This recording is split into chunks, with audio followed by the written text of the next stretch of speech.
I'm Ashok Sharma.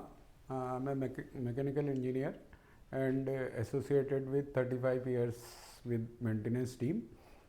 तो आज हम हाइड्रोलिक ऑयल के बारे में बात करना चाहेंगे कि हाइड्रोलिक ऑयल की फंक्शनिंग हाइड्रोलिक कंपोनेंट के लिए एक वाइटल रोल अदा करती है।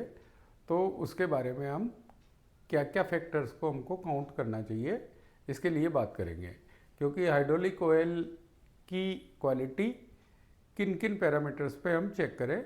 तो सबसे पहले हम हाइड्रोलिक ऑयल के लिए उसकी हाइड्रोलिक की टोटल जो उसमें पार्टिकल काउंट होते हैं उसको चेक करते हैं कि अनवांटेड पार्टिकल्स उसमें कितने माइक्रोन के हैं और कितने हैं। इसके लिए दो तरीका है। एक पार्टिकल काउंट्स को चेक करने के लिए ISO 4406 का नोमेनक्लेचर है और दूसरा इसका NAS 4638 है, NAS 1638 है, जिसका लेटेस्ट वर्जन है ASAE 4059।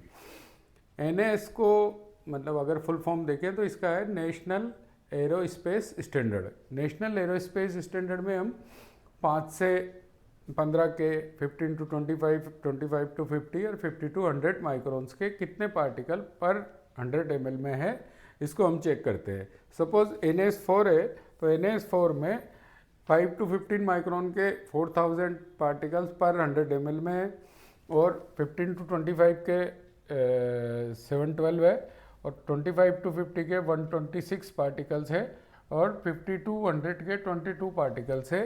ये इसका NAS4 अगर हम डिफाइन करते हैं, इसका मतलब ये है। NAS8 अगर लेते हैं तो इसका मतलब 5 से 15 माइक्रोन के 64,000 पार्टिकल्स है और इसके 11400 और 25 to 50 के 2025 और 50 to 100 के 360। अब अगर NAS4 हमको सेलेक्ट करते हैं तो हम सर्वो वाल, प्रोपोर्शनल वाल और सर्वो मोटर्स, इनके लिए हम काम में लेते हैं, जिसमें कि बिल्कुल प्रिसीजन इक्विपमेंट्स होते हैं। नॉर्मल हाइड्रोलिक्स के लिए हम 8 नास वैल्यू का यूज़ कर सकते हैं।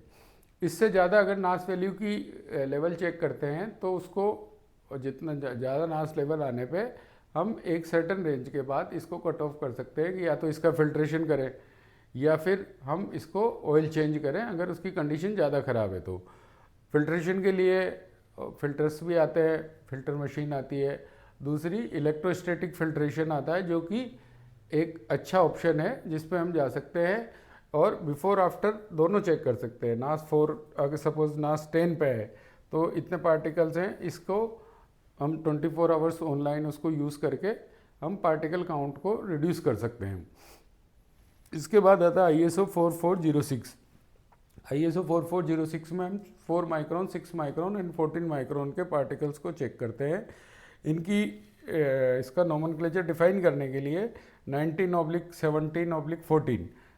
19 मीन्स 2500 पार्टिकल्स पर ml, 17 मीन्स 642 1300 पार्टिकल्स पर ml and 14 means 80 to 160 particles पर ml। ये एक टेबल होती है जिसमें नंबर्स के आगे उसकी रेंज लिखी होती है कि कितने पार्टिकल्स किस साइज़ के इसमें अवेलेबल है। तो ये एक मोस्ट इम्पॉर्टेंट फैक्टर है जिसमें हम हाइड्रोलिक के मशीन के कंपोनेंट्स, वाल्व्स हैं, पंप्स है, रिलीफ वाल्व्स है, इनकी लाइफ को मैक्सिमम अचीव कर सकते हैं। नेक्स्ट इसमें हम देखते हैं कि वाटर कंटेमिनेशन। अगर वाटर कंटेमिनेशन 300 ppm से ज़्यादा नहीं होना चाहिए, ये इसकी लेवल, ये रेंज है। अदरवाइज़ वो वाटर कंटेमिनेशन ज़्यादा होगा तो वो स्लगी ऑयल को करेगा, उसमें वाइटनेस आ जाएगी और बहुत सारे उसके आफ्टर इफेक्ट आने लगते हैं। उसके बाद विस्कोसिटी, सपोज 32 ग्रेड का ऑयल है तो 32 सेंटी स्ट्रोक उसकी विस्कोसिटी है, 46 का है तो 46 सेंटी स्ट्रोक है, अगर ल्यूब ऑयल है तो 220 है। तो सब इन सबको इसका वेरिएशन 25% प्लस माइनस से ज़्यादा वेरी नहीं करना चाहिए। अदरवाइज़ या तो हमें ऑयल चेंज करना चाहिए या हमको उसकी फिल्ट्रेशन या उसके लिए जाना चाहिए। इसके बाद तीसरा आता है कि एसिड लेवल। एसिड लेवल इसमें कितना है, इसको हम 10 से डिनोट करते हैं। 10 से ये मैक्सिमम 1 mg पर KOH तक हम इसको अलाउ करते हैं और नए ऑयल का 0.2 mg पर KOH आता है। इसके बाद पार्टिकल्स जो वियर होते हैं रनिंग के, कि सपोज पिस्टन प्लंजर है या उनका मूवमेंट है, स्पूल है, उनके मूवमेंट की वजह से जो वियर पार्टिकल मेटल के आते हैं वो मोटा मोटा 3 माइक्रोन से ज़्यादा नहीं होने चाहिए, अदरवाइज़ वो उसको हार्म करना शुरू कर देते हैं। ये बेसिक हम ऑयल का चेक करते हैं, 4-5 पॉइंट चेक करते हैं जिसमें particle count most important part है।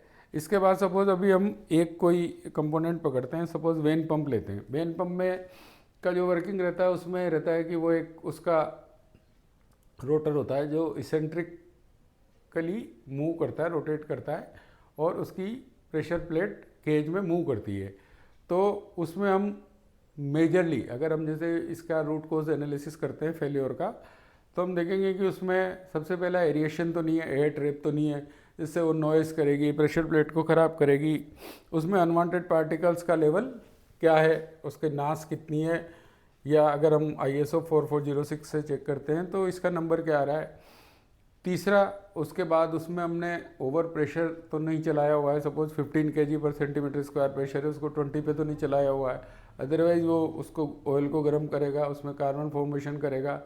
उसके बाद हम उसमें अनवांटेड पार्टिकल्स को चेक करते हैं कि इसमें क्या कंडीशन है और ऑयल हमने सही कंडीशन का यूज़ किया है या नहीं किया है। तो इससे हमको बेसिक उसके फेल्योर का, जिससे कि आगे जब हम हाइड्रोलिक कंपोनेंट को चलाएं तो उसमें सेम फेल्योर नहीं हो और उसका रूट कोज एनालिसिस प्रॉपर करके हम करेक्टिव प्रिवेंटिव दोनों एक्शन उसमें ले पाएँ। तो हाइड्रोलिक की बेसिक ये जब हम एनालिसिस करते हैं तो उसकी रिपोर्ट बनाने के लिए ये एक बहुत हेल्पफुल टूल है। ऑयल का हम कैसे चेक करें, उसमें क्या क्या कंपोनेंट चेक करें और इसके अलावा हम प्रेशर वेरिएशन वगैरह को कैसे चेक करें,